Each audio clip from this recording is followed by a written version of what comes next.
Do you ever look at Freddie Couples and Ernie Els' golf swing and go, how is it that their golf swing just looks so smooth and so effortless, yet they're hitting this golf ball 300 yards on the fly? Well, today I'm going to show you how to achieve that, because so many amateurs, they look very harsh, short, quick, everything. You see everything on the lesson tee and it looks anything but smooth. So the first thing that we're going to do is run through 5 reasons why your tempo could just be completely off. Number 1, tension at address. If you are so tense, you are not going to be able to have that beautiful free-flowing rhythm. Number 2 is you mess it up in the first couple of feet. Some golfers, they take it back way too slow, in which case they're going to have to accelerate at some point to have any speed.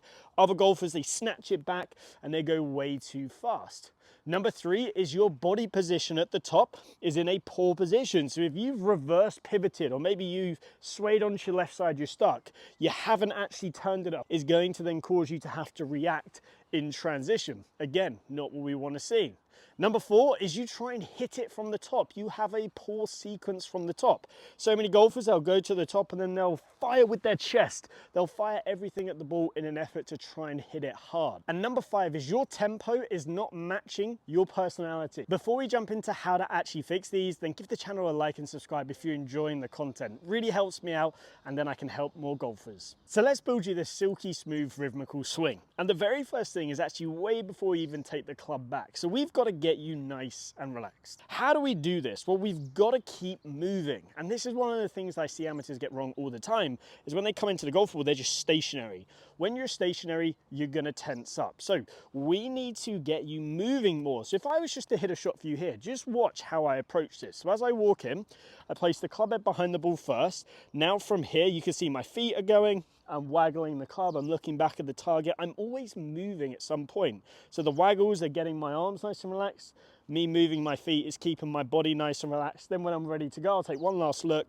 I'll look back at the ball, golf ball, put the club head behind, forward press and go.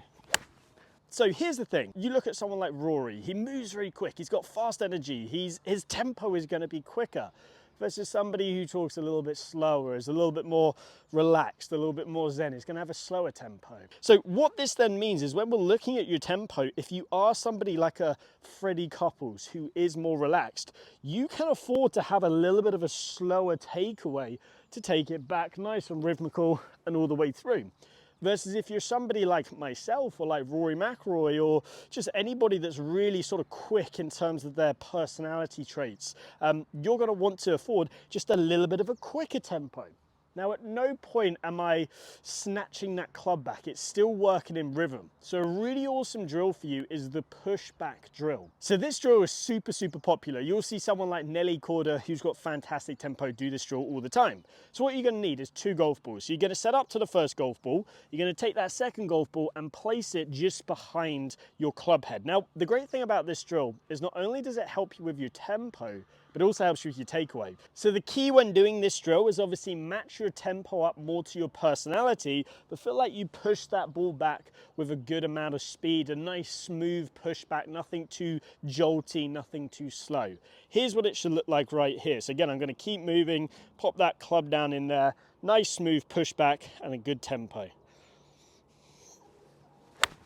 So let's now talk about the transition. How do we get that sort of fluid transition from backswing to downswing, making sure that things are working correctly? If your body position is out of position like this, reverse pivoting, or maybe you sort of collapse forwards, or you're not turning enough, or you've overturned, it's going to be very hard to make up that position. So I'm not going to go into that today, but make sure your body position is in a good spot. But now what we're going to actually do is focus more on sort of the sequencing, giving yourself time to get that club working correctly. We need to feel like there is just a gentle sort of pause, and you can give yourself as much time as you want up here.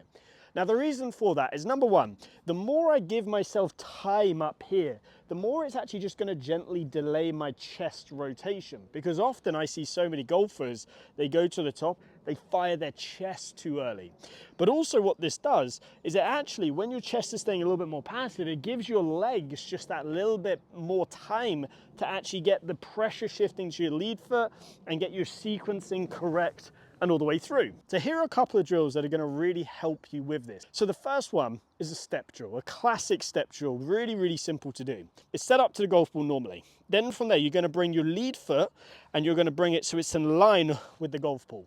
Now, when you swing back, before you get to the top of your backswing, so somewhere roughly around left arm parallel, you're gonna do a little step to basically replace where your foot usually would be. And then from there, you'll go to the top, you'll step and through. And what you'll notice is you can't hit from the top if you do this. If you do, you're gonna miss the ball, it's gonna feel horrendous. It should feel silky, silky smooth. But again, I'm nice and relaxed, swing it to the top, little step and through. Now the next drill is going to really help you in terms of if you want to throw your arms out or you do want to throw your chest. And I call this thumbs off. So take your grip normally, then lift both your left and right thumb off the grip. Now from here, it's very hard to kind of over grip the club. So what I then want you to do is try and keep your thumbs off the grip the whole time and just do a nice rhythmical swing back and through. And you'll notice that if you start to hit on it, your thumbs will want to re-grip it. So the key is to always keep your thumbs off the grip. Now you can give this a go in terms of hitting golf shots. Again, you won't be able to hit this very far because you won't have the pressure of your thumbs on the grip, but you can step on in, you can lift those thumbs up and just hit like a little 3/4 shot. And just notice how when I do this, the tempo has to be really good. I can't hit at it. Now, all the time that you're doing this, you're actually retraining your brain to make sure that you don't have this hit or acceleration from the top. You're there keeping everything beautifully smooth. How can we translate the thumbs off the club drill into the actual swing? Well, very simply, and one of my clients actually said this, so thank you, Marcus, and that is light thumbs. So you can see I've got my light thumbs right here. I'm gonna go to the top, swing all the way down, keep my thumbs nice and light. So the final key is now taking this all to the golf course. And this is where we've got to use sort of a swing cue. Now, a couple that we can use, number one is the light thumbs, keeping those thumbs light the whole time, really simple, practical swing thought. Number two, which is what I like to do, is I like to feel like I just give myself just a little pause at the top. But one last one that could be a really awesome mental cue is a count. Now, some people might say their name, they might say a phrase, they might just do a 1, 2, 3. Anything that sort of matches your natural rhythm is going to be really, really awesome for you. Let me show you one last time. Bring it all together so I know my natural rhythm. I'm going to walk in, keep my body moving, staying nice and relaxed. From there, I'm just going to swing my natural tempo and feel like I just have that little pause at the top of the backswing. Here's hopefully what it should look like. So there you have it. That is how you can retrain your mind to have that silky smooth tempo. Now, if you have questions, drop them down below. If you've enjoyed today's video, please give it a like and subscribe. And also, if you need some more one-to-one help, I offer online coaching on the Skillist platform. The link is down below.